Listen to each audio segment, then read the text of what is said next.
There are no courts among the angels of death, no tribunals, no witnesses, no appeals. When a space marine is judged, the sentence is spoken not by law, but by oath. And oaths are older than law. They are carved in gene seed, bound by faith, and buried within the mind like liturgy whispered in blood. Every chapter, from the radiant sons of Gilliman to the hollow-eyed warriors of Cretacia, carries this ancient truth. Some acts must never be remembered, and some deaths must never be recorded. In the fortress monasteries, beneath candlelight that never burns out, there exist chambers without names. Their doors are sealed by wax and prayer, guarded not by servitors or watchmen, but by silence itself. Within them lie the echoes of voices that will never again be spoken, because those who hear them do not live long enough to tell. The Codex Astartes makes no mention of these rooms. The ecclesiarchy will not admit they exist, but every veteran knows the scent of burned incense and old iron that drifts from behind those doors, and every brother knows what it means. It means judgment has come, and it comes from within. Astartes' justice is not human justice. There are no chains, no juries, no mercy. The moment a marine falters, when mutation, heresy, or doubt takes root, the chapter must act before rot spreads to the heart. The decision is not made lightly. It is whispered in councils where chaplains speak in tones that tremble, and captains hold their silence for hours. For to condemn a brother is to wound the soul of the chapter itself. And yet they do it. They always do it. Because that is the burden of perfection. The duty to destroy what you love, to preserve what you worship. The code of silence was not written. It was inherited. It is the unspoken pact that binds every chapter in the Imperium. A pact older than Gilliman's codex, older even than the High Lord's decrees. It is a promise that the angels of death will cleanse themselves before others can, that their failures will die quietly, so mankind's faith need never hear them scream. On the world of Talisar, in the deep archives of the Ultramarines, there is a single fragment of script believed to predate the heresy. It reads, "The Emperor grants us power but not purity. We must guard the one with the other." Historians call it poetry. The apothecaries call it instruction. Every chapter interprets it differently. Among the Black Templars, silence is devotion. When one of their number falls to corruption, the crusade does not halt. A chaplain will lead the brother away into darkness, and the next dawn, a new prayer will be added to the litany. His name will never be spoken again. His armor will be reforged, his gene seed cleansed, and his memory purged with holy oil. Among the dark angels, silence is obsession. They have refined it into a weapon sharper than any blade. Their entire history is built on omission, their honor upon denial. The fallen are not merely traitors, they are ghosts of guilt. Every secret kept, every lie whispered, every brother executed in shadow, is done to protect a truth the galaxy must never know. Among the space wolves, silence is sorrow. They do not hide their grief, but they bury it in ritual. When one of their pack succumbs to the Wolfen curse, he is not mourned, he is hunted. The rune priests chant as they load their bolters, the storm howls with them, and when it is over, they build a cairn of fangs and steel. No names, only howls that fade into snow. In every chapter, the form changes, but the meaning does not. The silence is sacred. It protects the illusion of purity, the idea that the Emperor's angels are unbreakable. It allows the Imperium to sleep beneath banners of certainty. The countless citizens who bow before statues of the Astartes do not know that their saviors sometimes tremble. They cannot know. The myth of perfection must survive, even if truth does not. And so, the angels bury their shame in ritual and ash. There are whispers, faint and forbidden, of something older still, a ritual no codex dares describe. The Vigil of the Veil it is called in fragmented records. It is said that when an entire company falls under suspicion, when a taint is detected that cannot be isolated, the chapter gathers in its great hall beneath the relic banners of its Primarch. The chaplains stand with censers smoking incense thick as fog.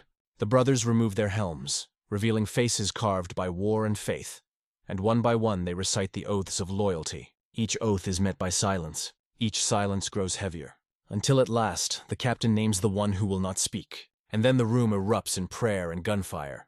The next dawn, the banners remain, but the names do not. To outsiders, such secrecy borders on heresy. To the Astartes, it is the price of service. The Emperor made them weapons, not confessors, and a weapon that questions itself cannot strike true. Yet within that obedience lies quiet tragedy. For every brother executed by his kin leaves behind a wound that cannot heal, a memory that cannot be spoken.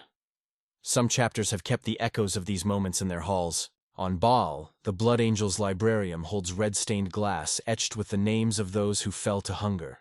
On Nocturne, the salamanders keep black candles burning for brothers lost to flame. Even the stoic Iron Hands, who deny the weakness of flesh, carry fragments of their fallen augmetics as relics, small pieces of imperfection that remind them they are still human beneath all the iron. The silence binds them, but it also breaks them. The longer a chapter endures, the more ghosts it carries. Entire companies have been erased, their deeds folded into myth. The Codex lists them as reallocated strength or non-operational assets, but among the veterans, the truth lingers in the pauses between chants, in the hesitation before a battle cry, in the cold that seeps through ceramite at night. They remember. They always remember. For the youngest initiates, the lesson begins early. During indoctrination, aspirants are taught that loyalty is not the same as love, and mercy not the same as compassion. Their first true test is not combat, but silence. They are forced to watch as failed candidates are executed for impurity, their gene seed removed while they still breathe. No one speaks. No one comforts. The chaplain's voice carries the only command that matters. The Emperor protects. You will not. It is not cruelty. It is preparation. To serve the Imperium, one must be capable of killing even hope. And yet, for all its brutality, the code of silence is not born of malice. It is born of fear. Fear that the galaxy's faith in the Emperor's angels is the last fragile thread holding mankind together. If that illusion breaks, if the Imperium ever glimpses what truly happens inside the chapels of judgment, the myth will collapse, and with it, the will to endure. The Astartes understand this better than anyone. They carry that burden so that others may never have to. Across the galaxy, billions pray to them. Millions carve their symbols into flesh, and not one of them knows that behind the masks of glory and perfection are men who have learned to live with silence, men who kneel beside their dying brothers and whisper apologies no one will ever hear. The truth is not that Space Marines never fear. The truth is that they never speak of it. That is their law. That is their damnation. That is the code of silence. Every Space Marine begins as a child who is taught to forget that he was ever human. Before the gene seed is grafted, before the armor and the bolt gun, there is only an oath, the first, and perhaps the last act of free will in a life designed to erase all others. The first oath is not written. It is breathed into the soul like fire. It is spoken at the threshold of rebirth, that sacred, irreversible moment when a boy ceases to exist and a weapon begins to dream. The chaplains call it the moment of awakening. The apothecaries call it the point of no return. But for the child kneeling before the altar, stripped of name and memory, it is something deeper, a death that comes before life. They are taken from worlds the Imperium barely remembers. Feral, frostbitten, irradiated, or drowned in ash. They come from the alleys of hive cities and the caves of death worlds, their blood already thick with violence. Each one believes he is being saved. Each one is wrong. The Emperor's angels do not save. They select, and in that selection begins the machinery of devotion. Cold, perfect, and merciless. The ritual varies across chapters, but the essence is the same. The boy is brought before a relic, a fragment of armor, a weapon, a skull, and he is told to swear. Swear to never falter. Swear to never question. Swear to kill without hesitation, to die without regret, to love only the Emperor, who will never love him back. It is not a vow of faith. It is a contract of extinction. The chaplain's Crozius hovers above the child's bowed head like a star falling. "Repeat," he commands. And the boy obeys, though he does not yet understand the words. "My life is not my own. My thoughts are not my own. My death belongs to him." The last phrase is said 3 times, each time softer, until it becomes breath. The chaplain listens. If there is tremor or doubt, the ceremony ends with a single blow. Mercy delivered before corruption can take root. Those who survive are taken below, into the vaults where machines hum and light never reaches. There the transformation begins. The gene seed is implanted. Organs grow. Skin thickens. Pain becomes the first language they learn. Every nerve is taught obedience. Every cell memorizes discipline. When they scream, no one comforts them. The attendants record pulse and resistance. The chaplains record silence. They are told that the Emperor is listening. Whether he hears or not, no one says. The first oath does not end with words. It continues with every scar. Each graft and incision is a covenant renewed in flesh. The new heart, the secondary os modula, is consecrated with blood drawn from the altar of martyrs. The neuroglottis is tuned to detect poisons and lies alike, and the black carapace, the final interface between man and machine, is etched with sigils older than any codex. When it fuses to the skin, the initiate screams for hours, not in pain, but in revelation. He is no longer flesh. He is function, and yet, even as the body becomes divine architecture, the mind remains a battlefield. This is where the chaplains work their truest craft. Through catechism and sleep deprivation, through the endless repetition of doctrine, they teach that mercy is weakness and individuality is treachery. The first oath must be renewed daily, in thought, in reflex, in dream. The mind is shaped to respond to guilt with prayer, to doubt with rage, to fear with obedience. Astartes are not taught courage. They are taught purpose. Courage implies choice. Purpose denies it. In some chapters, the oath is physical, carved into stone tablets carried for a lifetime. In others, it is written in blood upon the tongue, so that the taste of iron becomes faith. The blood angels whisper theirs under their breath before every battle, a litany drowned by gunfire. The imperial fists burn theirs into their palms, so that when they close their hands around a weapon, they feel the words branded into their flesh.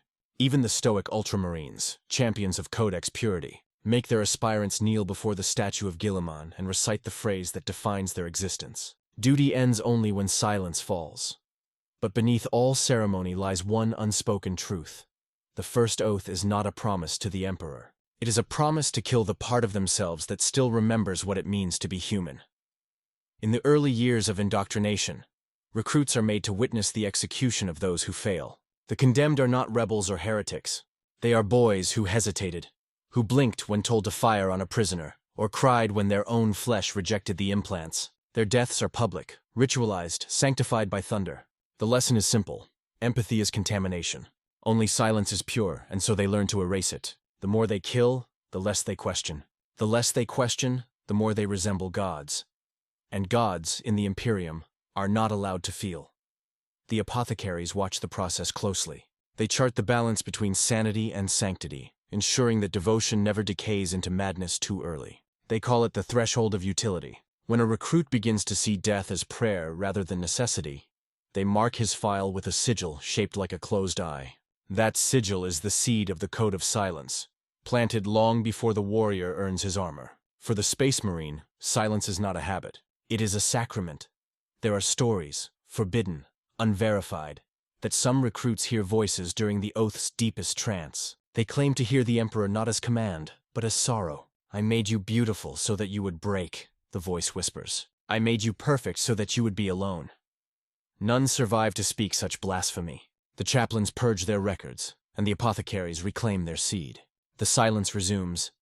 In the end, the first oath achieves what it was designed for. When the armor finally seals around them, when the helm locks with its soft metallic sigh, the man inside is gone. There is no guilt, no hesitation, only the memory of a voice saying, "My death belongs to him."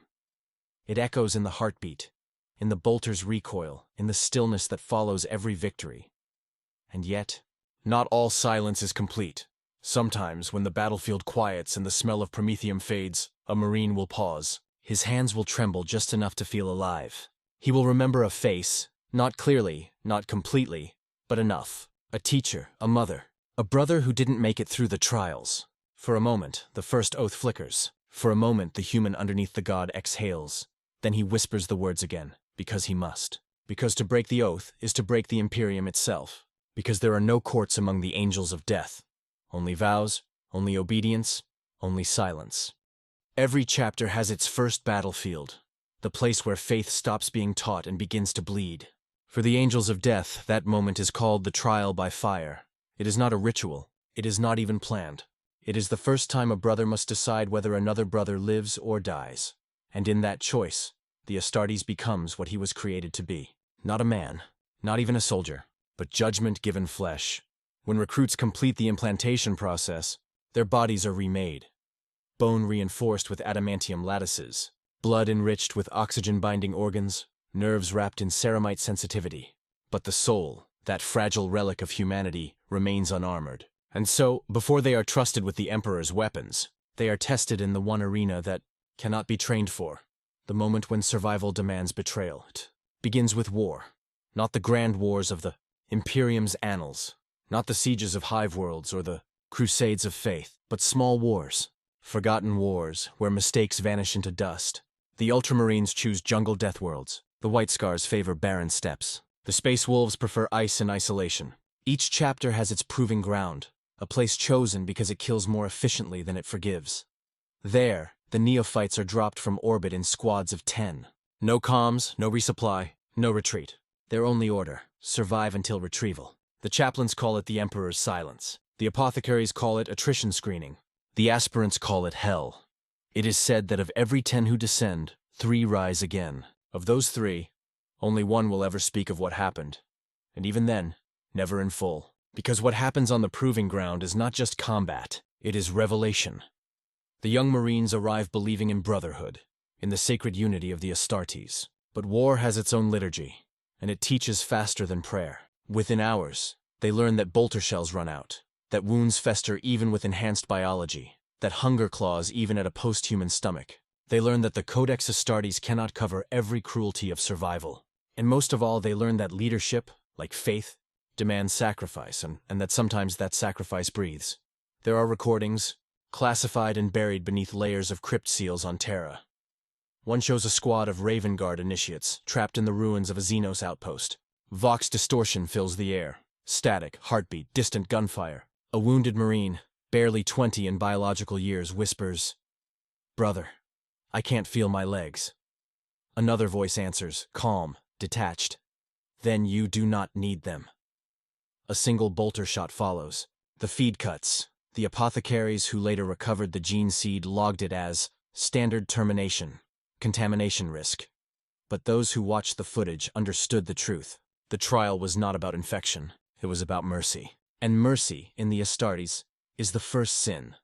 The trial by fire forces every initiate to confront this paradox, that compassion endangers faith, and that love, even brotherly love, is rebellion against the Emperor's will. When the wounded cannot march, they are left behind. When ammunition runs low, one is chosen to hold the rear. When silence is broken by screams, it is silenced again, permanently. These acts are not recorded because they are not mistakes. They are lessons. The chaplains who watch from orbit whisper benedictions over every loss. In death, you are purified. In silence, you are sanctified.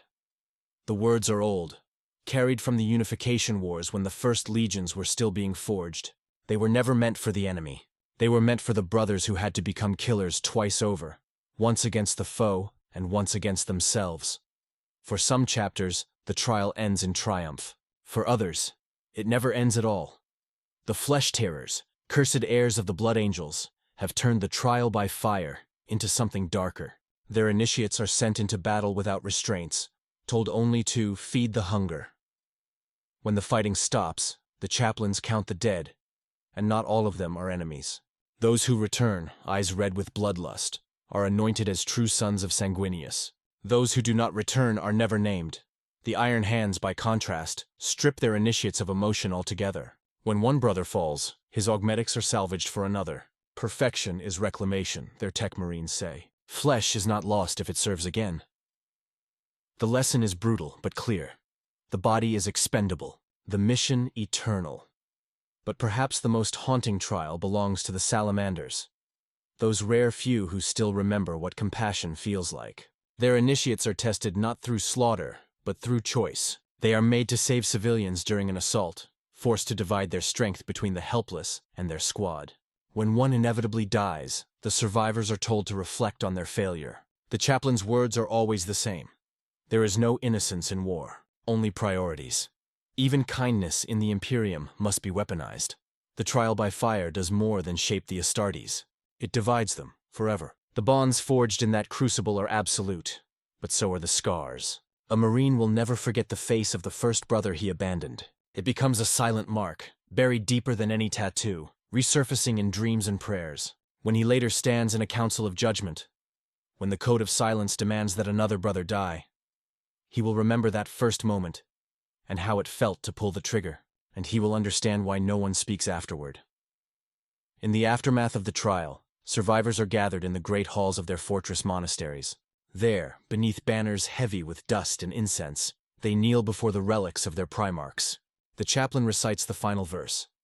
You have been tested by flame. "You have been found worthy of ash." The phrase is older than any chapter's history. It dates back to the Great Crusade, when the Emperor himself walked among his legions. Back then, the trial by fire was literal.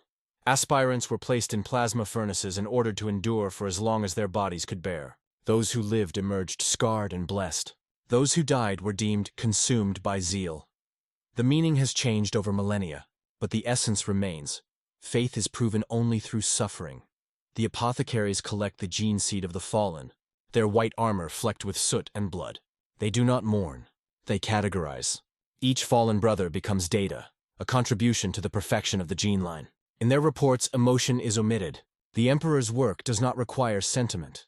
But in private, even the most disciplined apothecary has moments of hesitation. Some whisper prayers over the extracted progenoid, murmuring the brother's name before sealing it away. Technically, this is heresy. Names are not to be remembered. But humanity, though buried, never truly dies. It lingers in rituals that are half faith, half rebellion. The trial by fire ends when the surviving neophytes are given their armor. Black ceramite first, unpainted, a reflection of unfinished purpose. The first time the helmet locks, the hiss of pressure sounds almost like a sigh. The boy inside, if any part of him still remains, will never breathe free air again. He will see the world only through lenses calibrated for war, hear only filtered sound through vox static, speak only words of doctrine. The transformation is complete, yet the silence remains. It is the silence of things learned too early. The silence of choosing death and living with it. The silence of brothers who know that their perfection was bought with betrayal. Centuries later, when veterans sit in their chapels and polish weapons older than empires, they do not speak of their first trial. But sometimes, when the candles burn low and the incense thickens the air, one will whisper, not a story, but a name. And though the others do not respond, they all know whom he means. They were there. They always are. For that is the essence of the trial by fire. It never ends. It burns in the memory, feeding the faith that sustains them. The Astartes are not fearless because they have conquered fear. They are fearless because fear no longer matters. The only thing that matters is obedience, and the silence that follows every choice. When the chaplain dismisses them, he says, "The Emperor judges, but you decide." It is both blessing and curse. For in deciding who lives and who dies, the Astartes learns the one truth every angel of death must bear. That duty is never pure, and salvation always burns. Among all the duties of the Adeptus Astartes, none are as sacred or as damning as the burden of the apothecary. To the Imperium, he is a healer, a saint of flesh and science, the one who preserves the Emperor's greatest gift, the gene seed. But within the chapters themselves, where truth hides behind incense and steel, the apothecary is something else. He is the angel who decides when a brother's soul must end, and when his body must be stripped for the glory of the next generation. His hands cradle life and death with the same precision. To the uninitiated, the armor of an apothecary gleams in purest white, a beacon of mercy amid war. But the brothers who fight beside him know better. They know that beneath that white lies a truth stained in centuries of blood. The red gauntlets, the medicitools carved into the armor, the narthecium blade on his wrist. They are not symbols of healing. They are instruments of harvest. When a space marine falls, the apothecary kneels. Not in grief, but in ritual. His voice does not tremble as he recites the litany of extraction. The flesh fails, but the seed endures. Through death, we are made eternal. His narthecium hums to life, its saw and injector glinting under the smoke of battle. He plunges it into the fallen brother's chest, cutting through ceramite and bone, finding the twin progenoid glands hidden within the body. These are the treasures of the Imperium, the genetic relics that will one day create another warrior. To lose them is heresy. To recover them is redemption. But there is no beauty in the act. The process is mechanical, efficient, and brutally intimate. The apothecary's voice is steady even as blood coats his armor. Around him, bolter fire roars and vox chatter fills the air. But he hears only the heartbeat of his fallen brother, fading beneath his hands. Sometimes, if the Marine still lives, he looks up and whispers, "Thank you." Other times, he screams prayers to the Emperor that no one answers. The apothecary listens but never responds. To speak would make him human again. And humanity is a sin the Astartes cannot afford. Every chapter trains its apothecaries differently, but all share the same paradox. They are both healer and executioner. In the Ultramarines, the apothecarian is a cathedral of science, filled with data slates and organ tanks humming with sacred fluids. The air smells of oil, ozone, and incense. Each operation is performed with liturgical precision. The apothecarian walls are lined with skulls of honored dead, reminders that perfection requires sacrifice. Every incision, every harvested gland, is an act of devotion. The Blood Angels apothecaries operate in darkness. Their chambers are lit by red lumens, echoing the hue of their Primarch's curse. They whisper prayers to Sanguinius before every procedure, begging that the blood hunger not awaken within them. Some say they weep as they extract the seed, seeing in every dying brother a reflection of the red thirst waiting in their own hearts. They are surgeons of salvation, but also confessors of damnation. The Space Wolves treat their apothecaries, known as wolf priests, as shamans. They mix medicine with myth, reciting the sagas of Fenris as they operate. When a brother dies, they sing the death song of their tribe. It is not cold or clinical. It is raw and thunderous. To them, the act of extraction is not desecration, but consecration, a return of the body to the pack, the spirit to the Allfather. But even their songs cannot disguise the truth. Whether sung or whispered, every extraction is a confession of mortality, a reminder that even gods bleed. Yet there is one duty that weighs heavier than all others: the mercy kill. When a brother lies dying, torn apart by plasma or crushed beneath alien claws, it is the apothecary who decides whether he lives or dies. The decision must be made swiftly, without emotion. If the wounds are mortal but the progenoid intact, he administers the Emperor's peace, a painless toxin that stops the heart before infection spreads. He whispers the final prayer: "Go to the throne, brother. Your duty is done." Then he opens the armor and begins the harvest. To the Astartes, this is mercy. To any other being, it would be horror. Not all accept it willingly. Some fight against it, begging to continue the battle, to die on their feet with bolter in hand. Others ask only for one more prayer, one more chance to kill the enemy. The apothecary grants neither. His mercy is absolute. His word is law. In those moments, he is not a healer. He is a god of endings. There are stories whispered in the apothecarians that even the chaplains dare not repeat. Tales of brothers who survived their wounds, left half dead on the battlefield, only to awaken mid-harvest, eyes wide as the narthecium dug into their chest. Of apothecaries who hesitated, torn between duty and friendship. Of gene seed tainted by grief, discarded because the one who extracted it could not stop shaking. The Codex Astartes has no room for such weakness. It records the act, not the agony. But behind closed doors, the apothecaries know what it costs. They speak little among themselves, for their fraternity is bound by silence more than any other. They do not take vows of chastity or obedience. They take vows of remembrance. They remember every brother they have harvested, every eye that dimmed beneath their hand. Some engrave the names in High Gothic on the inside of their armor. Hidden, forbidden memorials that press against their hearts every time they move. Others carve tally marks into the halves of their narthecia. Each line a soul delivered to the Emperor. Over time, the burden grows heavier than ceramite. Veteran apothecaries often walk more slowly than their brothers, not from injury, but from memory. In the quiet of the apothecarian, they tend to the gene vaults where harvested progenoids float in suspension. Each vial bears a number, not a name. Each number is a life saved and a life taken. When the young initiates come to observe, they are told the same words: "This is eternity, not mercy. Learn the difference. In the heresy, this burden broke many." When the legions turned upon themselves, the apothecaries became executioners of loyalty. The loyalists were ordered to destroy tainted gene seed, to burn vaults filled with centuries of legacy. Imagine the sight: thousands of glass tubes shattering, liquid life hissing into steam, the screams of the dying drowned by the roar of purifying flame. Those who survived the heresy carried that memory forever. Some never spoke again. Others took vows of silence that last to this day. There are rumors of apothecaries who went rogue, those who refused to obey the order to burn the seed. They fled with their relics, seeking to preserve what could not be replaced. Some say these fugitives became the founders of lost successor chapters. Others believe they were hunted and slain by their own brothers. In either case, their names were erased, their deeds unrecorded. The Imperium cannot afford to remember disobedience, even when born of devotion. Even now, 10,000 years later, the burden remains. The Codex states that the apothecary must serve without hesitation, without doubt, and without hope. Hope, after all, is not a weapon.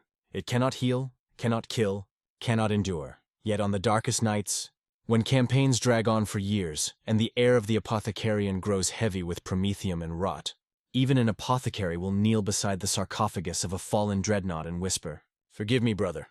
It is not doctrine. It is not permitted."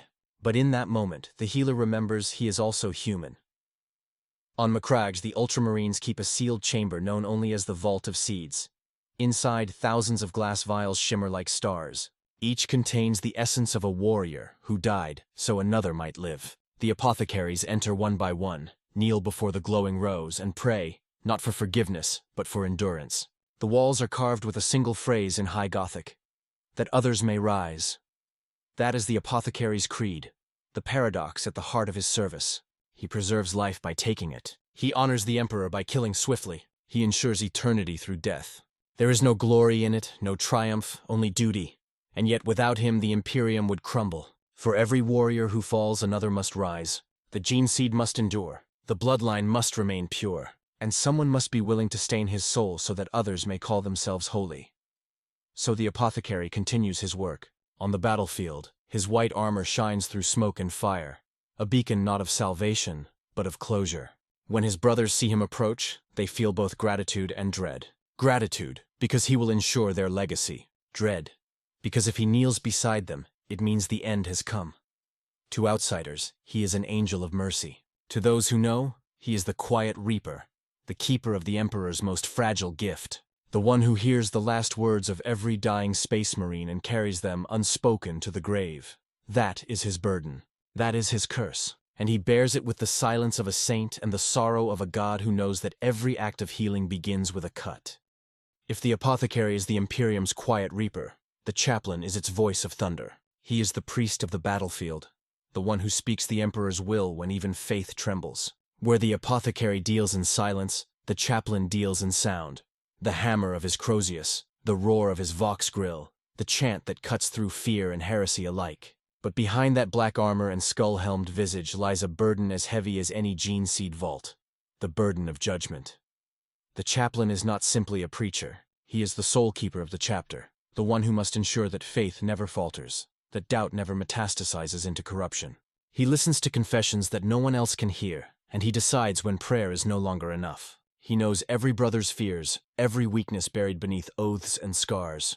And when the moment comes, when even the strongest begins to waver, it is the chaplain who must speak the last word. Judgment among the Astartes is not given in rage, it is given in ritual. The chaplain's chamber is a sanctum of darkness, lit only by the glow of purity seals and candles burning with sacred oils. The air is thick with incense, so heavy that it chokes even a gene-enhanced lung. On the walls hang relics, broken chains, scorched bolters, and armor plates etched with scripture. These are not trophies. They are reminders of those who failed, those who faltered and were purged, so that the rest might remain pure. When a brother is brought before the chaplain, he does not plead his case. There is no defense. His sins are not measured in words but in silence, in the pause before he answers, in the tremor of his breath, in the weight of his gaze. The chaplain sees it all. His eyes, hidden behind black lenses, do not blink. His voice, filtered through the Vox Grill, is both divine and mechanical. The Emperor speaking through the machine. He asks one question: "Do you still serve?" Sometimes the accused answers yes. Sometimes he cannot speak at all. The answer does not matter. The chaplain already knows. In the Codex Astartes, this process is called the rite of faithful reflection. But among the warriors, it has another name: the silence before dawn. Because when the chaplain's Crozius rises, dawn never comes for the condemned. And yet this duty is not cruelty. It is love twisted into its purest form. The chaplain's judgment is not vengeance. It is protection. To him, the fallen brother is not an enemy but a wound that must be cauterized. Every strike of the Crozius, every bolt fired in execution, is an act of devotion. The chaplain kills not because he hates, but because he believes. Among the blood angels, this role takes on tragic depth. Their chaplains, the sanguinary priests, watch for signs of the red thirst, the slow, insidious craving for blood that marks their gene line.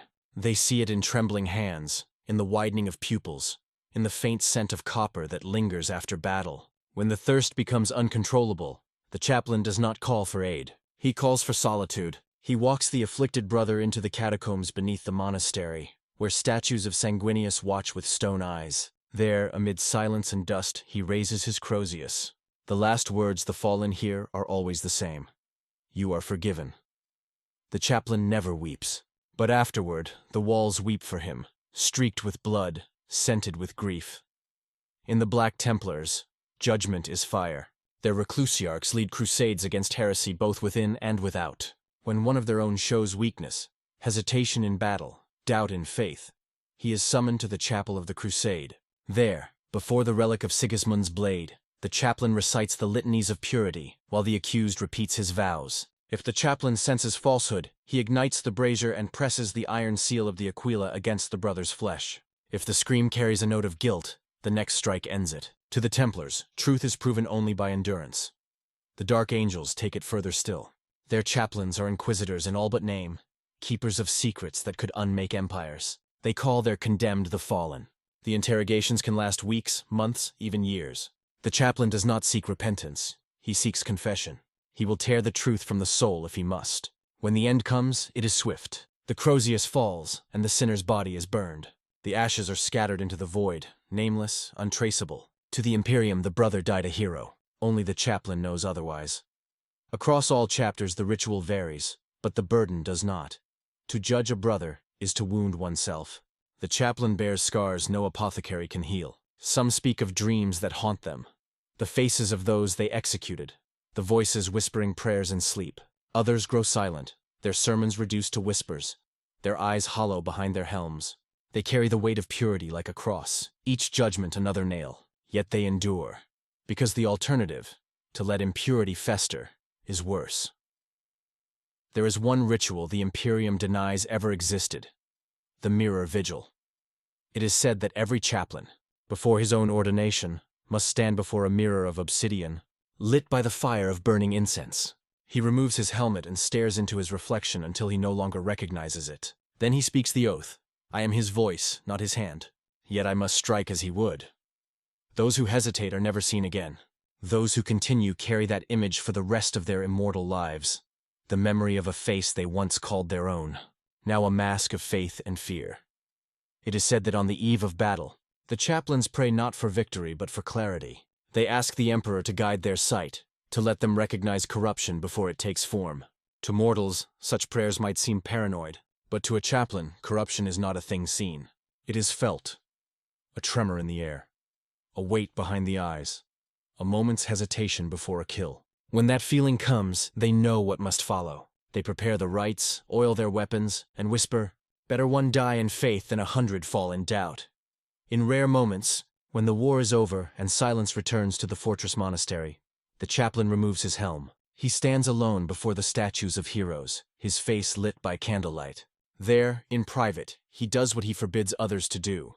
He confesses, not to another man, not to a god who might listen, but to the silence itself. He speaks the names of those he has judged, each syllable a scar reopened. Then he kneels, Crozius in hand, and whispers, "May the Emperor forgive me, for I cannot." It is the ultimate paradox. The warrior who kills to preserve purity, the priest who sins to keep others holy. Every chapter needs its chaplains. Yet every chaplain is a living reminder that faith alone is never enough. It must be sharpened, tempered, and, when necessary, used as a weapon. When a battle ends and victory is declared, it is the chaplain's voice that echoes last through the ruins. "We are the Emperor's wrath," he bellows, standing among corpses and fire. "We are his justice made flesh." The surviving Marines kneel, their armor scorched, their hearts heavy. They repeat the words not because they believe, but because they must. Belief, after all, is optional. Obedience is not. The chaplain watches them, his eyes unreadable behind the skull mask. He feels the weight of their devotion, the exhaustion in their silence. He knows that some among them are already breaking, their faith cracking beneath the pressure of endless war. He will tend to them soon. He will listen to their confessions, guide their prayers, and, if needed, deliver their peace. That is his calling. That is his curse. Because in the end, every chaplain knows a truth no sermon dares speak. That in a galaxy without forgiveness, the act of judgment is the only form of mercy left. There are many forms of corruption in the Imperium, but none are feared more than mutation. The quiet betrayal of the flesh, the whisper of chaos that speaks through blood and bone. For the Adeptus Astartes, whose very existence is built upon the sanctity of gene seed, mutation is not merely imperfection. It is blasphemy given shape. It is the rot that eats through faith unseen until too late. To be a mutant is to be exiled from the Emperor's design, to become a reflection of his wrath rather than his image. The gene seed of the Space Marines was once pure, born from the hands of the Emperor himself. Each Primarch was molded from his will, each legion a divine echo of his perfection. But the galaxy has a way of warping even divinity. 10,000 years of warfare, radiation, and psychic storms have left scars not only on worlds, but on the Astartes themselves. The gene seed that once burned with holy precision now flickers, mutating, decaying, whispering things that should not be heard. The apothecaries monitor this corruption with religious obsession. Every harvested progenoid gland is dissected, studied, and compared against the sacred gene template. Even the smallest deviation, a flicker of instability, a protein misfolded, is marked in crimson on the data slate. 1 mark, the sample is studied. 2, it is quarantined. 3, it is destroyed. But what happens when the mutation is no longer confined to the seed? When it manifests in the living warrior? That is when the chaplains are summoned, and the code of silence takes its deepest breath. For a Marine, the first signs are almost invisible. A tremor in the hand that should not tremble. A heartbeat too slow for an Astartes. A fever that resists the apothecary's serums. The affected brother feels it before anyone else.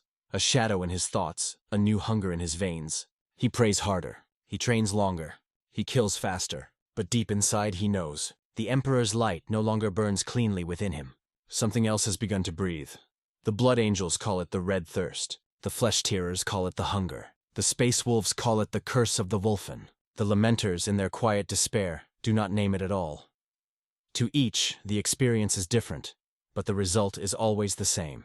The flesh becomes a battlefield between faith and mutation, between the Emperor's design and the warp's intrusion. The affected Marine prays for death, but the Imperium demands proof. For no one is executed until the chaplain confirms what the apothecary suspects. And that confirmation, that judgment, is more terrifying than death itself.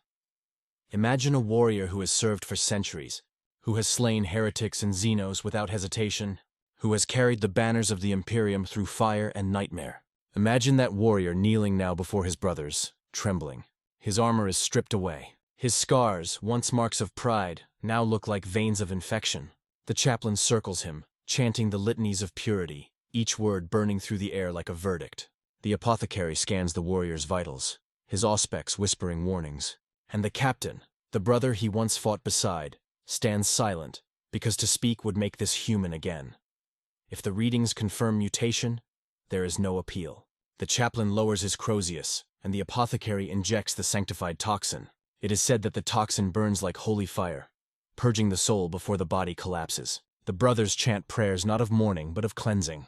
The body is cremated within hours, the ashes scattered into space. The name is erased from the rolls. The gene seed is destroyed. This is mercy. This is purity. This is how the Imperium survives. And yet not all chapters obey so strictly. Some, born from flawed gene stock, carry mutations that cannot be purged without extinction. The Blood Angels, cursed by the psychic echo of Sanguinius's death, fight a battle that has no end. Their apothecaries record every instance of the Red Thirst with clinical precision, though they know they cannot stop it. Each death is another line in a record written in sorrow. They fight not only the enemy without but the corruption within, and when the Black Rage takes them, when they see through Sanguinius's dying eyes and charge screaming into oblivion, their brothers follow not to save, but to kill swiftly. The Flesh-Tearers, their descendants, have long crossed that line. Mutation has become nature. Rage, ritual. They know what they are. Beasts masquerading as angels. And they no longer pretend to be pure. Their chaplains weep openly during rites of execution. Their apothecaries harvest gene seed that they know will carry the same curse. Still they continue, because the Imperium needs them. Because in a galaxy where every battle is already lost, even the damned have a purpose. The Space Wolves deny their corruption entirely. To them, the Wolfen are not mutants but manifestations of Fenrisian spirit, holy beasts blessed by the Allfather. But the truth is carved in their flesh, claws, fangs, eyes burning with primal fury. The rune priests call it a test of loyalty. The Inquisition calls it heresy. The wolves do not care. They hunt their own when necessary, and those who fall are buried beneath ice and storm. Their blood freezes before it can stain the snow. The Dark Angels guard their mutations in secrecy so profound that even their own successors do not suspect. Some whisper that the Fallen's corruption was not only spiritual, but genetic, a flaw in the lion's perfect design. The Angels' silence on the matter is answer enough. They destroy evidence, burn records, and purge the afflicted under cover of training accidents. Better to erase the truth than to let it tarnish the illusion of purity. Across 10,000 worlds, the Inquisition hunts for signs of genetic corruption among the Astartes. They demand reports, inspections, samples, but the chapters obey only to a point, for to reveal too much is to invite death from without, rather than within. The Ordo Hereticus does not forgive imperfection. More than one chapter has vanished under the shadow of exterminatus. Their worlds burned clean under accusations of mutation. The cursed founding, those ill-fated chapters born of experimental gene seed, stands as eternal warning. The black dragons, their bones growing into weapons. The flame falcons, whose very blood ignites in flame. The sons of Antaeus, whose size defies biology. Each one proof that perfection is not immortal, only delayed in its decay. But mutation, for all its horror, is not always chaos. Sometimes it is desperation. The body's attempt to adapt to a galaxy that refuses to let it survive. The apothecaries know this but cannot say it aloud. The chaplains suspect but will not allow the thought to live. For if mutation could ever be reinterpreted as evolution, then the Emperor's design would cease to be divine. And if his design is not divine, then faith itself collapses. That cannot be allowed, so they burn, purge, silence, endlessly. Still, whispers persist.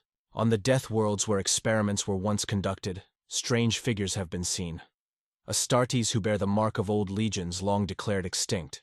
Their flesh glows faintly. Their voices crackle like corrupted vox. They do not serve chaos, nor do they serve the Imperium. They wander the void, carrying the sins of 10 millennia on their warped frames. The ecclesiarchy calls them abominations. The Ordo Xenos calls them myths, but the chapters know better. They call them what they truly are, reminders. Because every space marine knows, deep within his gene-forged heart, that he is only one mutation away from becoming what he hunts. The line between purity and damnation is thinner than a hair, and it frays a little more each century. The Emperor's light flickers, and the warp waits. The apothecaries continue their studies, cataloging every deviation. The chaplains continue their executions, sanctifying every death. And above them, the Imperium continues to pray. Not to save the Astartes, but to never see their reflection too clearly. For in truth, mutation is not the sin of the Astartes. It is their inheritance. The Emperor built them from the raw clay of humanity, and humanity was never perfect. Perfection was the lie that gave the Imperium hope. Mutation is the truth that keeps it afraid. The brothers who die for it are not traitors. They are sacrifices to an impossible ideal. The galaxy will never know their names. Their ashes drift in void, their gene seed erased, their existence rewritten as honorable death in combat. The lie endures. The Imperium survives. And somewhere, in a silent apothecarian lit by red lumens, a single marine kneels before a mirror. His reflection flickers. Human for a moment, then something else. He stares, unblinking. His lips part in prayer, but no words come. Because deep down he knows what the chaplains refuse to say, what the apothecaries will never record. That the Emperor's perfect sons were born flawed. That mutation is not their curse. It is their truth. There is a silence deeper than space. The silence that falls when brother kills brother. It is not the quiet of defeat, nor the stillness of death, but the sound of faith tearing itself apart. Within the fortress monasteries of the Adeptus Astartes, that silence has a name whispered only in liturgy.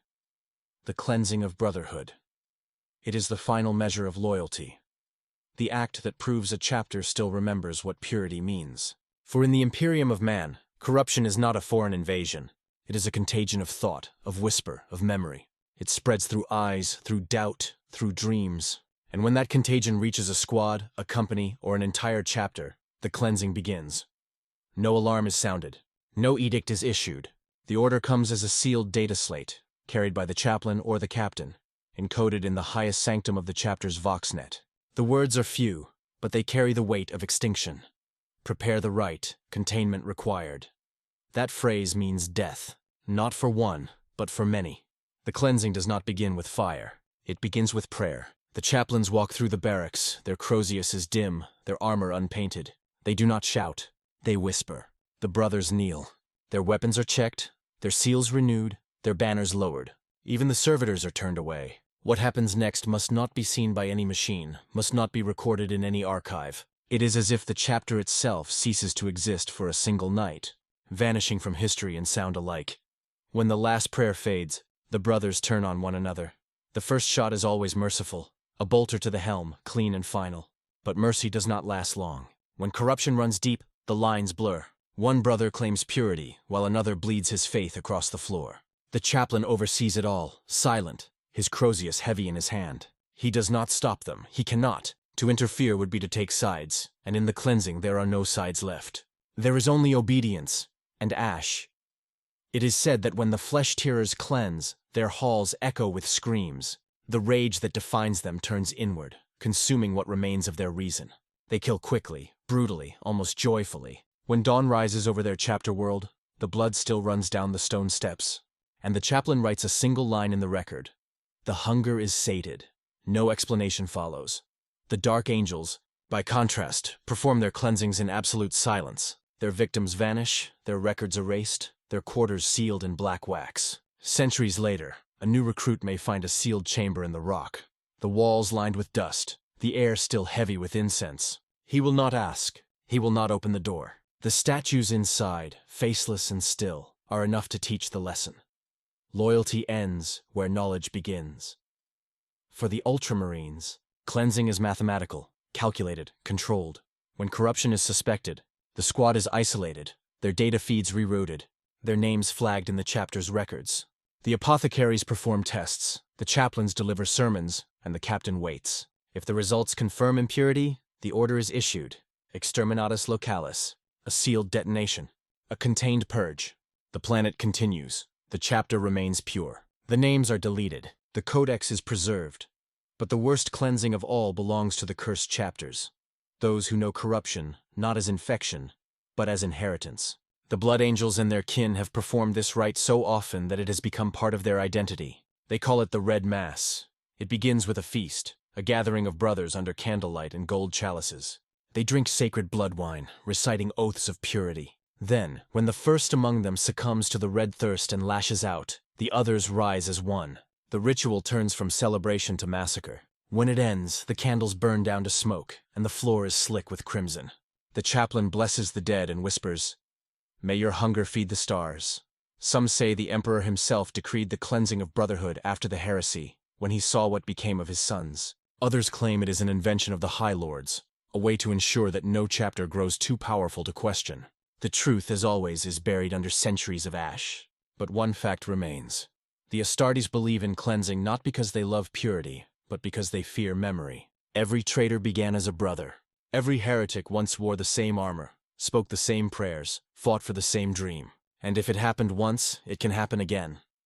There are stories whispered among veterans, stories of cleansings that went too far, of captains who ordered extermination out of paranoia, of chaplains who mistook exhaustion for heresy. The line between faith and madness is thinner than any blade, and sometimes, even the righteous fall to its edge. One such tale speaks of the Crimson Seraphs, a successor chapter of the Blood Angels. During the Seventh Black Crusade, a psychic storm swept their fleet, filling their dreams with visions of corruption. When the storm cleared, half the chapter was dead. No chaos taint was ever found, but the chaplain who led the purge declared it necessary prevention. The chapter was later dissolved. No record of their homeworld remains, and yet the cleansing continues. It must, because the Imperium cannot survive truth. If word spread that the Emperor's angels could turn upon one another, faith itself would fracture. The countless billions who kneel beneath their statues would stop believing in perfection. And without belief, the Imperium is nothing but rot and iron. So the Astartes carry that burden for them. They commit the sin of silence and call it duty.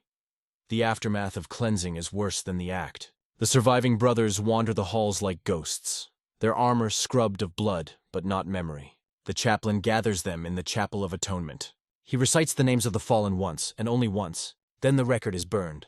The ashes are mixed with incense and spread across the banners of the chapter. From that day forward, every time they march to war, the banners carry the scent of their own sin.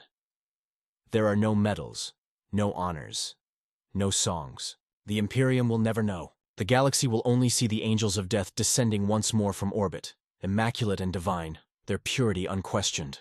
But beneath their armor, behind their eyes, lies a truth they will never speak. That the greatest enemy of the Space Marine is not chaos, not Xenos, not death itself. It is the brother who stands beside him when faith begins to falter. That is why they cleanse. That is why they obey. That is why their silence endures. For every chapter knows that tomorrow it could be them. The Emperor demands perfection, and perfection can only survive in the absence of witness. There are secrets so heavy that even angels must bow beneath their weight. For the sons of Sanguinius, that secret has a name spoken only in whispers: the Red Thirst. It is not a disease, nor a curse, nor even the corruption the Inquisition fears. It is hunger given consciousness, sanctified madness disguised as devotion. It is the shadow of a Primarch's death that still bleeds 10,000 years later. Every Blood Angel is born with the memory of their father's fall, that moment on Terra when Sanguinius met Horus upon the vengeful spirit and died in defiance of the War Master. It is not myth to them. It is sensation. It lives in their blood. They feel the breaking of wings, the shattering of ribs, the taste of iron on the tongue. For some, the vision is fleeting, a nightmare that fades with dawn. For others, it never ends. It becomes thirst. It becomes need. The apothecaries record it clinically. Psychogenetic manifestation of the Primarch's death trauma, expressed as hematophagic compulsion and heightened aggression. But the chaplains call it what it truly is: a divine inheritance. They tell their brothers that the thirst is not weakness, but memory. That through it they carry a fragment of Sanguinius's final agony, his sacrifice transformed into eternal vigilance. It is a beautiful lie, told to preserve sanity, because in truth, the red thirst is hunger for life itself. It begins subtly. A warrior returning from battle finds himself staring too long at blood on his armor. He smells it, not with disgust, but with longing. He prays harder, fights longer, but the sensation grows. The next time he kills, he feels a flicker of pleasure, not from victory, but from the scent of the wound. His brothers notice the change. They see his fangs elongate, his eyes darken. They do not speak. To accuse him would be to accuse themselves. When the thirst takes hold completely, the transformation is terrible. The afflicted Marine becomes a creature of grace and rage, faster, stronger, but no longer wholly human. His mind burns with visions of Terra's final battle. Horus, the Emperor, the broken angel. He screams his father's name as he slaughters enemies and allies alike. His blood boils with psychic echoes of millennia-old grief. He becomes what the chaplains fear most: Sanguinius reborn in sorrow and violence. There is no cure, only containment. Within the catacombs of Baal, deep beneath the surface where even light dares not enter, lie the red vaults. Few outside the Blood Angels know of them, and fewer still return from within. It is there that the afflicted are brought, not in chains, but in prayer. They are led by their chaplains, their armor stripped, their weapons surrendered. The air is heavy with incense and silence. The brothers walk willingly, for they know what waits. The chaplain's voice guides them. Your thirst will feed eternity. Your sacrifice will cleanse the bloodline. And when the great doors close, the screams begin. What happens inside the vaults is not recorded. Even the sanguinary priests refuse to speak of it. Some say the afflicted are given final rites and executed cleanly. Others whisper that they are locked away forever, left to starve until the hunger consumes them completely. The most dreadful rumor of all says that the Blood Angels harvest their blood, that within that crimson essence lies the key to preserving their gene seed, and that each generation of recruits carries traces of the same cursed ichor. Whether truth or heresy, the vaults remain sealed, and yet, for all their horror, the Blood Angels are not damned. They are beloved. The Imperium reveres them as paragons of grace, beauty, and sacrifice. They are artists of war, philosophers of death. To the people of the Imperium, they are angels in truth, radiant, perfect, untouchable. None suspect that behind every smile, every hymn, every victory lies the gnawing thirst for blood. The illusion endures because it must. The Imperium cannot survive knowing that even its most divine are only barely restrained monsters. But the red thirst is not their only curse. It is merely the prelude to something worse: the Black Rage. Every so often the thirst deepens into madness. A brother awakens one day screaming, his mind consumed by Sanguinius's death. He believes himself to be the Primarch in those final moments, standing before Horus, wings broken, heart shattered. He charges into battle with tears of blood on his face, calling his brothers sons and his enemies traitors. In this frenzy he feels no pain, no fear, only memory. These are the Death Company, the living ghosts of Sanguinius' last breath. When the Black Rage manifests, The chaplains lead the afflicted into the chapel of sacrifice. There, they paint black the once golden armor, a funereal shroud that marks the condemned. They arm them not as executioners, but as martyrs. They whisper, "In death, you will be free." Then they unleash them upon the enemy, where they fight with inhuman fury until they are cut down. No one mourns them. No one buries them. Their names are already gone. Only the chaplains weep, behind the skull masks unseen. The sanguinary priests watch this cycle with quiet despair. They know the curse is growing stronger with every century. They see it in the gene seed, in the blood tests, in the tremors that ripple through new initiates even before their first battle. They have tried every purification, every rite, every prayer. Nothing stops it. The blood remembers, and yet, even cursed, the sons of Sanguinius endure. They create art amid war, beauty amid ruin. Their worlds are cathedrals of marble and bone. Their fortresses echo with music instead of screams, though sometimes the two sound the same. They have turned their curse into creed, their hunger into devotion. When they fight, they do so not to escape the thirst, but to drown it. Every battle is a form of absolution. Every drop of blood spilled is a prayer. The Inquisition suspects the truth, of course. There have been investigations, purges, accusations, but the Blood Angels are too beloved, too vital to the Imperium's myth. Their victories are legend, their loyalty unquestioned. To expose them would be to expose the fragility of the Emperor's design. And so, the Inquisition turns away. The Ecclesiarchy writes new hymns. The truth is buried under gold and scripture. But among the Blood Angels themselves, the secret is no longer shame. It is identity. They call their curse the gift of Sanguinius. They believe that their father, in dying, gave them not damnation but purpose, a reminder that even angels must bleed. The chaplains teach that suffering is proof of divinity. The more they thirst, the closer they are to their Primarch's grace, and so the cycle continues. Hunger, battle, death, remembrance. The red thirst never fades, but neither does their beauty. They are living contradictions. Gods trapped in flesh, saints wrapped in sin. Sometimes, when the stars over Baal burn crimson during the long dusk, a sanguinary priest stands alone upon the monastery balcony. He watches the horizon and whispers, "Father, how long must we bear this hunger?" The wind answers with silence. Below him, the vaults hum faintly, like a heartbeat that will never stop. The Blood Angels endure because they must. Their thirst is not a flaw. It is the proof that even perfection, when stretched across eternity, begins to hunger for release.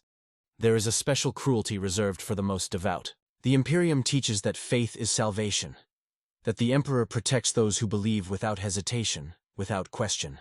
But within the chapters of the Adeptus Astartes, faith is not protection.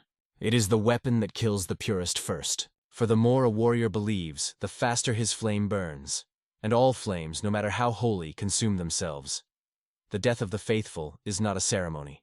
It is a pattern, a quiet rhythm, woven into 10,000 years of history. It happens on every world, in every campaign, under every banner. A brother fights harder, prays louder, carries the relics longer than the rest, until the Emperor tests him. Some call it destiny, others call it coincidence, but those who have survived long enough to see it repeat know the truth. The Emperor does not ask for loyalty. He demands proof. Among the Ultramarines, the faithful die in formation.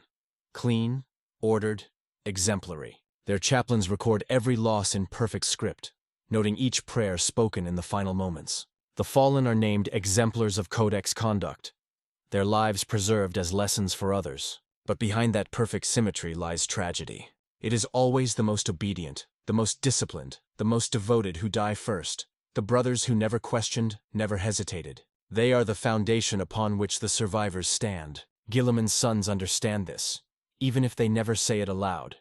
Faith is the first casualty of obedience. For the Blood Angels, death of the faithful is a mercy. Those who die before the red thirst consumes them are blessed beyond measure. They are remembered as purebloods, martyrs who resisted the hunger. Their names are etched in gold upon the sepulchres beneath Baal. The chaplains whisper their names during the Feast of Remembrance, while the surviving brothers drink wine that tastes faintly of iron and grief. The youngest recruits are told to envy such deaths. To die pure is to die as Sanguinius did. But every veteran knows that behind those gilded prayers lies envy of another kind. The faithful who die early are spared the curse of survival. The Space Wolves tell a different story. They say the faithful are chosen for the Emperor's hunt, called to join him across the stars. When a wolf dies, the rune priests light a pyre and chant, "He feasts in the halls of the Allfather." The flames rise high, carrying ash and howls into the storm. But even among the wolves, there are murmurs. The fiercest warriors, those who pray with the loudest hearts, are often the first to fall. The veterans whisper that the Allfather does not call them home. He calls them away, before their loyalty can be tested by the curse that waits in their blood. Then there are the Black Templars, zealots whose faith burns hotter than plasma. They see death not as loss, but as completion. Their chaplains speak of it as the eternal crusade, the reward for perfect service. Yet even they cannot hide the truth. The most faithful are often sacrificed to preserve the faith of others. When heresy spreads among the ranks, it is the most devoted knight who is sent first into the fire, to prove that faith can still burn clean. His ashes are scattered across the battlefield, his memory enshrined as example. The message is clear. Purity is measured not by endurance, but by how gloriously one dies. But no chapter knows this tragedy more intimately than the Imperial Fists. Their devotion is architecture, carved into every fortress, every bastion, every wall they build. They construct their faith brick by brick, discipline upon discipline. And yet, their greatest sin is the same as their greatest virtue. They never break. When the siege comes, when the enemy surrounds them, it is the most faithful who refuse to retreat. They fight until there is nothing left to hold, until they and the fortress are one and the same, stone and flesh fused in defiance. Their chaplains record their deaths as completion of duty. No tears, no mourning, just the sound of hammers striking nails into the next monument. Across the Imperium, the pattern holds. The faithful die first. The survivors learn silence. Every Astartes who lives long enough comes to understand this. The Emperor's light is not mercy. It is radiation. Purifying, yes, but fatal to those who stand too close. That is why the oldest veterans no longer pray aloud.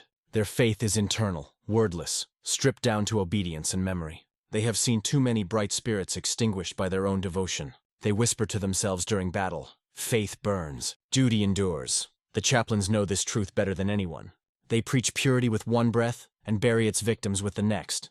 After every campaign, they collect the rosaries, purity seals, and relics of the dead. Each token bears words once spoken in absolute belief. Each one is burned, crushed, or entombed, because the line between relic and relic worship is dangerously thin. In the Imperium, faith must be guided like a blade, sharp, focused, and never left to its own will. And yet, faith persists. Even in death, it multiplies. For every martyr burned, 100 more rise. The Imperium needs them. The lie must live, even if the believers do not. There are records, hidden in the vaults of Terra, of entire chapters purged because their faith grew too strong. The Thousand Wounds, a Crusader chapter of unknown founding, once turned an entire sector into a cathedral world. Every city, every street, every field was consecrated in the Emperor's name. When word reached the High Lords, they declared it heresy. The Inquisition arrived with fleets of fire. The chaplains of the Thousand Wounds led their brothers in prayer as exterminatus fell upon them. Their last transmission was a single line of scripture: "If we burn for faith, then let the galaxy burn with us." Even now, that message is erased from imperial records. But among the reclusiarchs, it is remembered in secret, a caution and a confession both. Because the truth is this: the Imperium does not fear disbelief. It fears unrestrained belief. Faith that grows beyond control becomes wildfire. And the Astartes are the most flammable kindling in existence. They are made to worship, designed to obey, engineered to kneel. When that programming turns inward, when devotion surpasses doctrine, it threatens everything. And so the most faithful are always the first to die, not because they are weak, but because they remind the Imperium of what it truly serves. Among the Death Watch, where warriors of many chapters fight together, this lesson becomes a quiet understanding. The veterans see patterns across bloodlines. They recognize the same eyes in every chapter's martyrs, eyes that shine too brightly. They share no words, no pity. But when one of their number begins to pray too often, when zeal replaces caution, the others prepare. They know what comes next: a mission that goes wrong, an airlock malfunction, a heroic last stand, and afterward silence. Still, faith endures. It has to. Without it, the Astartes are just killers in armor. That is the final cruelty of their existence. Faith both defines them and destroys them. To be faithful is to die for the Emperor. To survive is to learn that even faith must obey discipline. The Emperor's will demands loyalty, not love. Obedience, not understanding. That is why his angels sing hymns they no longer believe in. Not for themselves, but for the Imperium that cannot function without their song. In the end, faith is not measured by who lives, but by who dies believing. The death of the faithful is not tragedy in the Imperium. It is tradition. It is how the machine renews itself, feeding on devotion, grinding the purest hearts into the mortar that holds its endless war together. Every time a chaplain recites the final prayer over a fallen brother, he says the same words: "Your faith is complete." The phrase sounds holy, but it is not a blessing. It is an acknowledgement that faith is not a light that saves, but a flame that consumes. And somewhere, in the dark between stars, the Emperor's golden throne hums faintly. Feeding on belief it will never answer. The faithful die whispering his name. The rest live wondering if he ever heard it. Mercy is a word seldom spoken in the Imperium of man. It has no place in the lexicon of conquest, no line in the Codex Astartes, no definition in the litanies of war. And yet, for the angels of death, those who kill without hesitation, who burn worlds for purity's sake, mercy is the quiet ghost that walks beside them. It is the thing they are forbidden to feel, but never fully forget.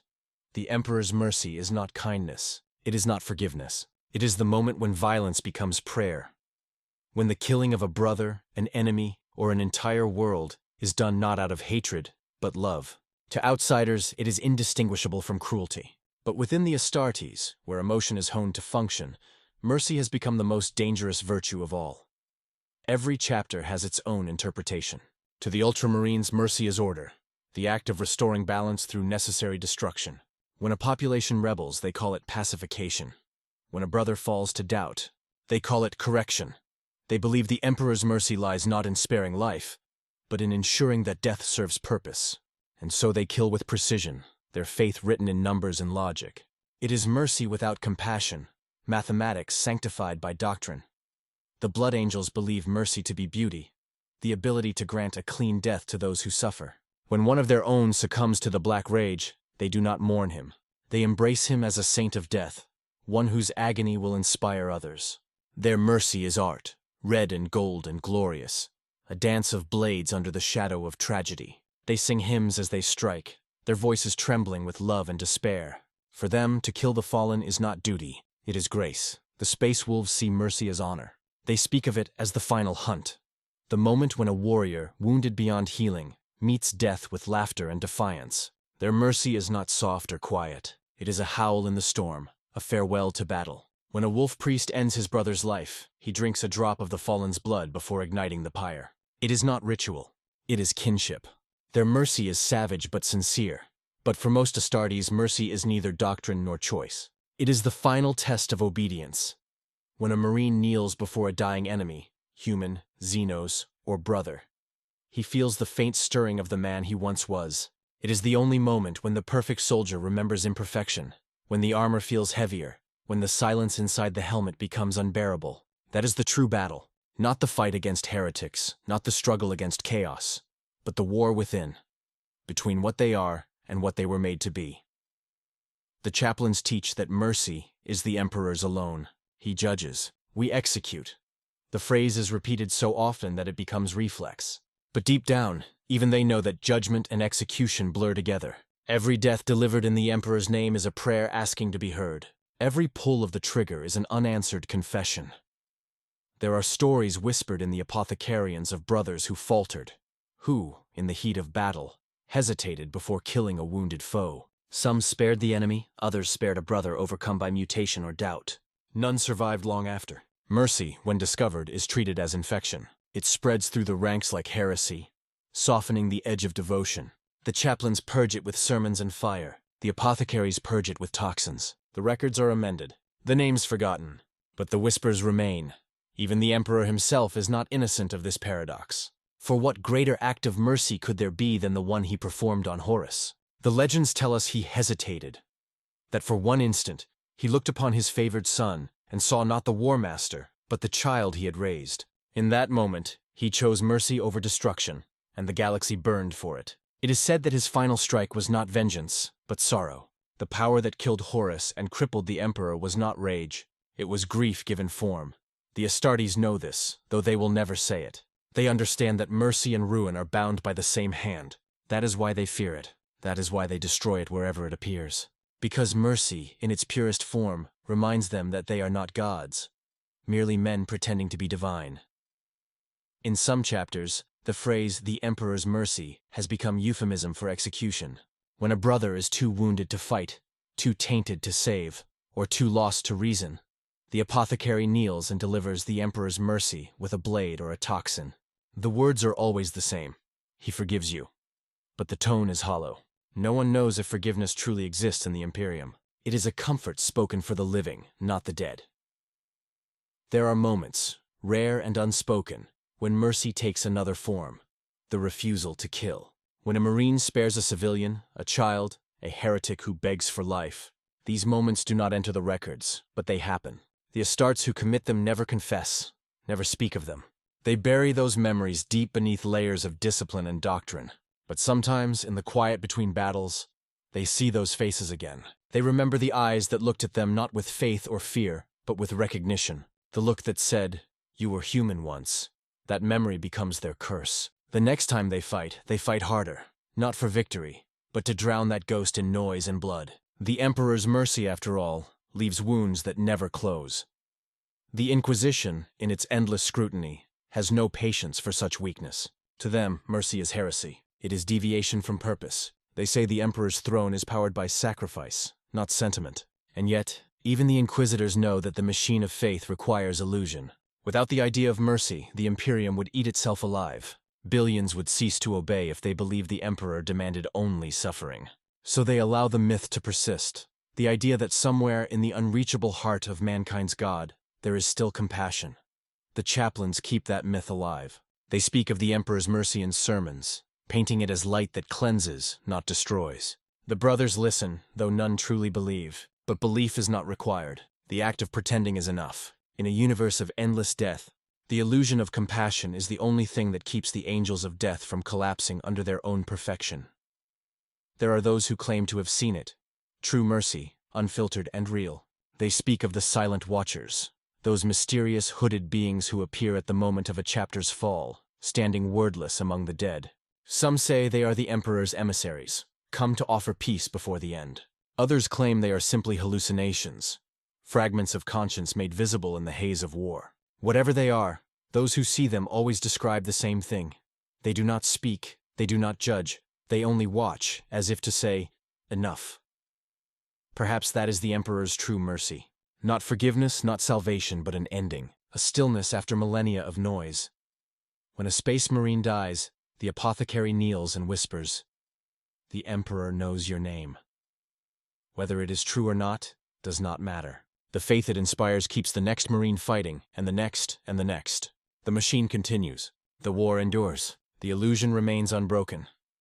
But in the dark between stars, when the battlefields cool and the fires fade, there are moments of terrible clarity. A lone Marine stands among the corpses of enemies and brothers alike, his armor cracked, his breath ragged. He looks to the sky and wonders if the Emperor's light can still see him. There is no answer, only silence. And in that silence he understands. Mercy was never about sparing life. It was about accepting the weight of what must be lost. The Emperor's mercy is not gentle. It is not kind. It is the mercy of extinction. The mercy that allows humanity to endure by erasing all that makes it human. And so, the angels of death march on. They kill, they burn, they cleanse, and they pray. They tell themselves that somewhere, the Emperor watches and forgives. But deep down, in the part of them that still remembers the beating of a human heart, they know the truth. The Emperor's mercy is silence, and silence is all that remains.